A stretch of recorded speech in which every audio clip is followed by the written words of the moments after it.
So 2 times in my career I've been falsely accused. And the one I'll share is this. I was with a client. It's a very famous company, Fortune 300. And I was with a division of theirs in Canada. Had a room of about 30 people. And at the time I was teaching negotiation skills. It was a one-day session. And as part of that one day, I was teaching them ways to stay in tension in a negotiation without caving in or giving, Stay in tension. Yeah, stay in tension.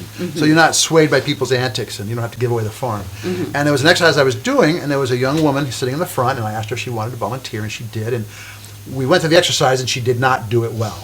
So I respectfully but firmly said, try it again, gave her some pointers, some coaching, did it again, didn't do it well. I gave her some more coaching, asked her to do a 3rd time, and she did not do it well. Yikes. But it seemed fine, and we moved on. Well, when the day was over, actually, we went home. I got some feedback. My client got feedback from this woman. She accused me of sexual harassment. Now, my client called me in. I said, well, I was in front of a room all day of 30 people in front of a room. How do you sexually harass somebody with a room full of people, never having been with her alone? And of course, obviously, she felt picked on. She felt humiliated. But instead of just giving me feedback saying, I felt you were harsh with me, she accused me of sexual harassment. And of course, nothing happened because I explained myself, but it was still the feeling of being accused falsely was awful. Right. There was another incident that I won't necessarily go into because it just takes more time than I'm prepared to spend. But the point I want to make is this, and this is what I want women to hear, and I want men to hear it as well. Human beings lie. It's just part of the human condition. We've all lied. Or they get their words scrambled. When she really meant to say, I felt humiliated. Well, that may be true, but she accused me of sexual harassment. Yeah, and so the that's point a big is, word. People lie, and women are people. And so this notion that I always believe the women, it's just that it's imbalanced.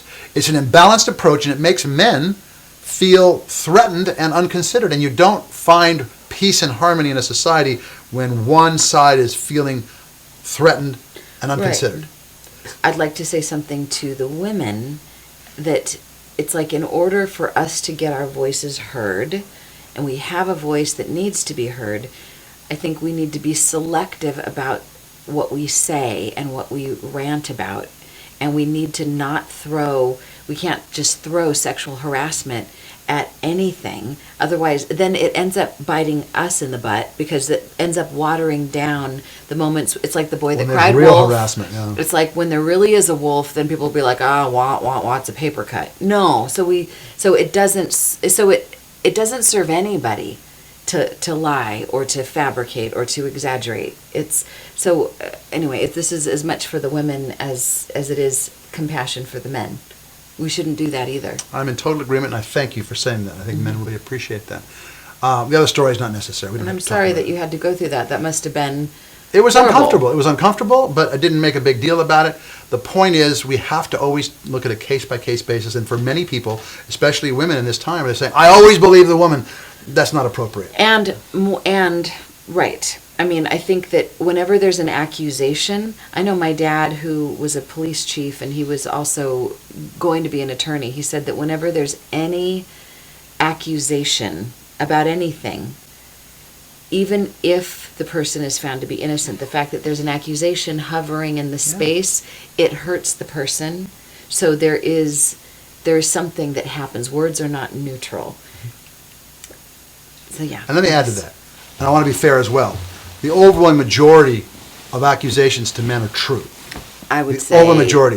But probably, there's and I think men would be staggered if they learned how many women have experienced either sexual harassment or sexual assault. And how many assaults have never been reported, of course, or will never be reported. Men would be staggered, but women would also be staggered if they knew how many times women have used that as a tool as opposed to reporting it. It's happened. I know many men. I think that's probably fewer than. Absolutely fewer, but far. more than you would think, by far.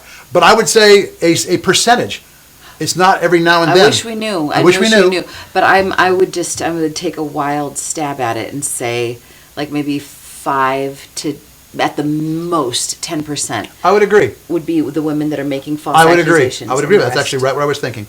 I won't belabor the point, but I have a very good friend who had a very acrimonious divorce, and his wife trained their then 8-year-old daughter to say, "Daddy touched me inappropriately."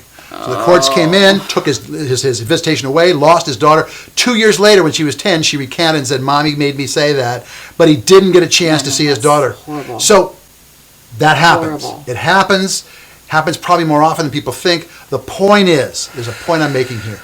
If you can nip it in the bud, in the moment, then you're going to avoid all of this.